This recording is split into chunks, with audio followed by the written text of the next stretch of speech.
So as you can see, there is an outlier up here, and it is completely taken away from the data here.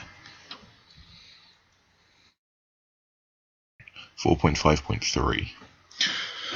Dispersion versus central tendency. Dispersion is the number used to describe the measure of spread of variability. For example, the range, interquartile range, or standard deviation are types of dispersion. Central tendency is a single number which represents the number set. So for example, this could be the mean, the median, or the mode. So the mode is the most frequent number that appears in the data. A benefit of using the mode is that this can easily be seen using a graph, especially a frequency graph. It can also be used for nominal data, whereas the mean and median can't. The disadvantage of the mode is sometimes one isn't available, as there isn't any repeated values in the dataset. So an example of mode could be if the results were 5, 6, 5, 7, 8 and 9, then the mode would be 5 as it appears twice, whereas all 6, 7, 8 and 9 only appear once. So the median is the middle score in the dataset, which has been arranged from smallest to biggest. The median can be calculated by using n plus 1 divided by 2, which would provide the position of the value. So for example, if the data is 5, 6, 7, 8, 9 and 10, so then there are 6 values there, so n equals 6, so n plus 1 equals 7, and 7 divided by 2 is 3.5. So you would look along, so 1, 2, 3, so that's the third value, and then you look 0.5, so it's in between 7 and it's in between 8. So in this case, so it's between 7 and 8. So what you would do is you would add 7 to the 8 to get 15, and then you divide by 2 to get 7.5. So the mean would be 1, 2, 3, 3.5. The third 3.5 value would be 7.5 as it becomes between 7 and 8, which is the third and fourth value. If n was an odd number, so for example, if the data was 3, 4, 5, 6 and 7, then the median would be 5 plus 1, which is 6, so there's 5 values, and then you plus 1, so 6. So it would be the third number in the sequence, which would be 5. So 1, 2, 3. If the median is being worked out in data with an even amount of values, then a researcher would have to find the number in between the two middle values, which is what we did up here between 7 and 8.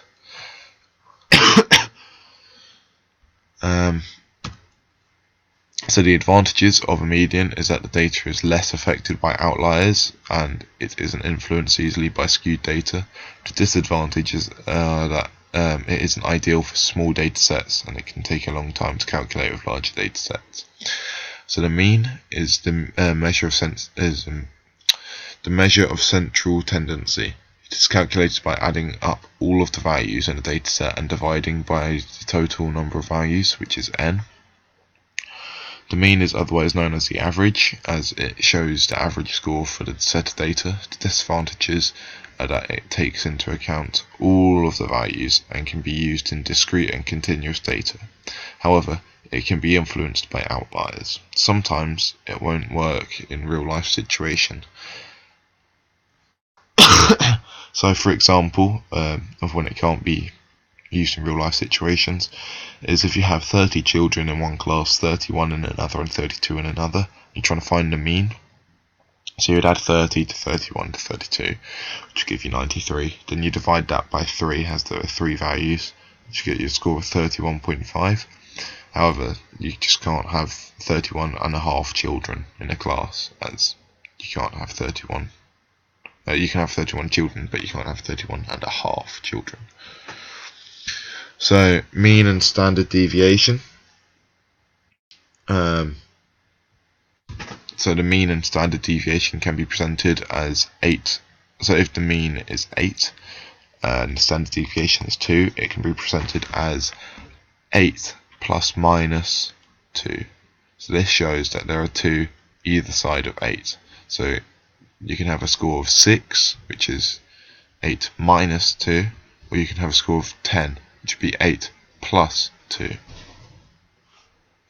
Standard deviation is the number that indicates how much the distribution deviates from centre or mean value. If all the data scores collected are close to the mean, then the standard deviation is lesser.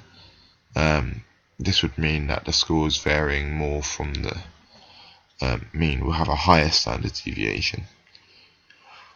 So if all of the scores are close to the mean, then the standard deviation would be low. So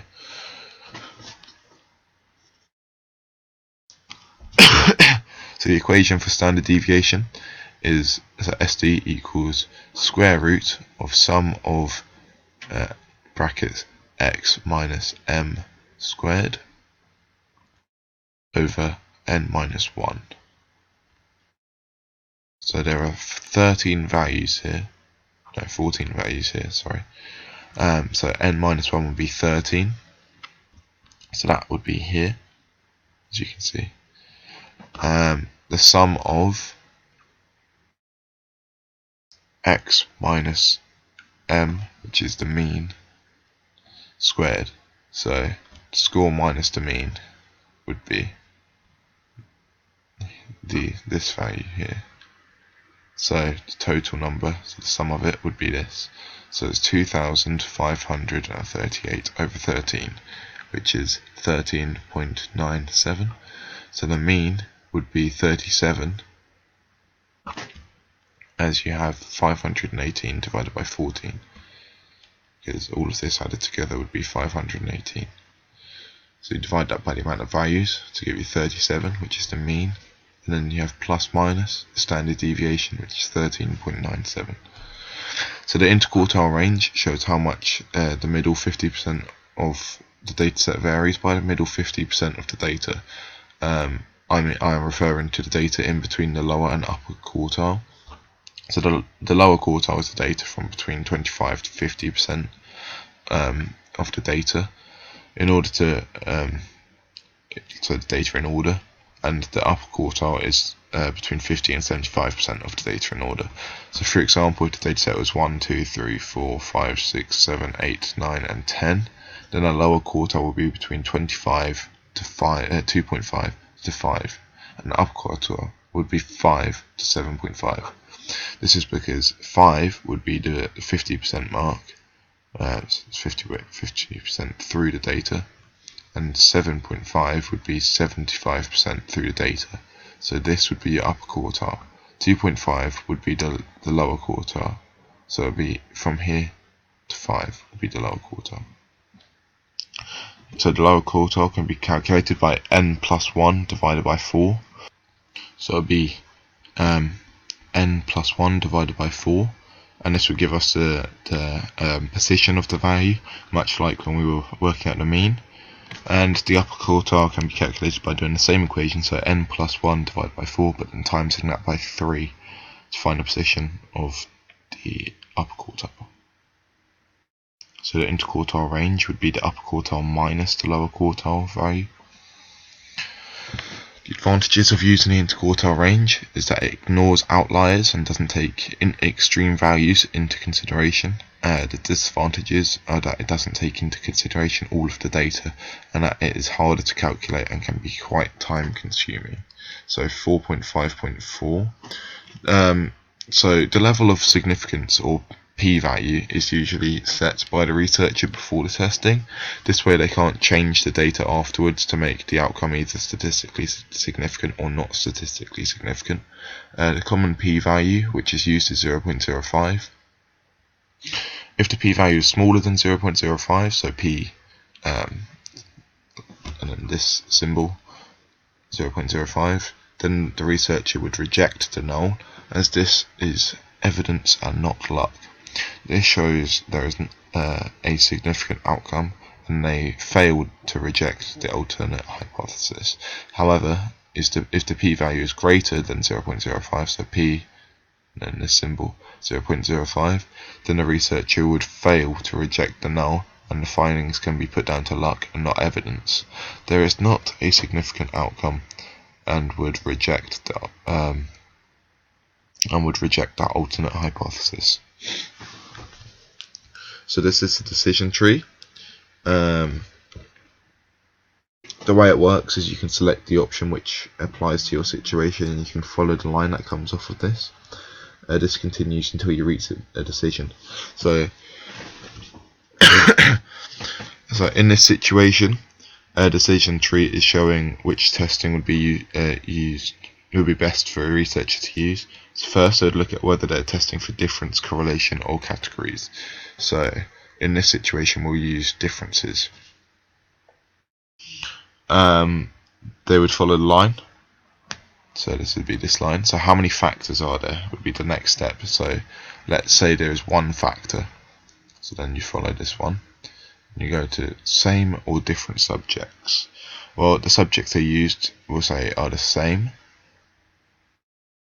So that's here. And then we'll say it's parametric as well. Right. So then that gets us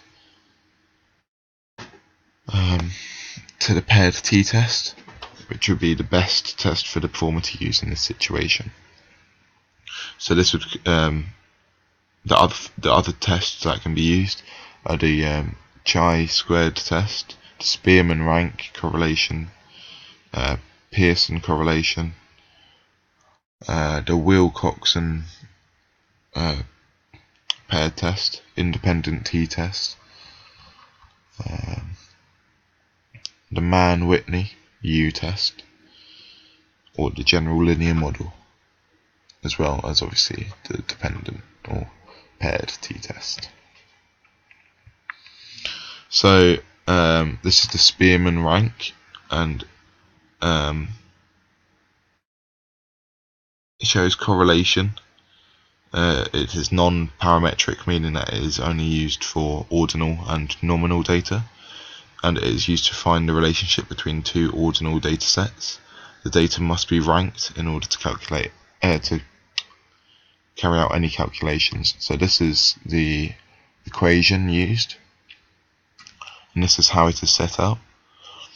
So what you would do is obviously you would put the values which you have found using this data set into the calculation, into the equation, and then it should give you a value which you can use. So this is your R value, and then you can look at the critical value using the DF and the 0.05. So you go down. So the DF in this situation would be 8. So if you look at it, you go along 0.74. So this would be the critical value. So the Pearson correlation shows the relationship between two or more variables. They can be positive or negative, and this affects the direction of the graph. So if it's a negative correlation, then the graph would start high and then move further down as it goes along the graph. The opposite would happen if it was positive, so it would start low and then increase as it goes further along the graph. So this is the equation for Pearson correlation, and again, just like Spearman rank, you would look at your results and put them into the equation. So this is a dependent t-test. It is also known as a paired t-test, and it examines significant differences between two sets of related data, such as in the example, it shows the difference between upper thigh girth and sit and reach test scores, as you can see here. The equation for the dependent t-test is displayed on the middle page, and it is carried out just like the other two tests. So you put the results in to get an answer, and then you use that to look at the critical values table. So an independent t-test is used to determine whether two groups' results can be considered to be significantly different due to their mean scores. Independent t-tests are used for ratio and interval data, and the equation used is displayed in the second page again,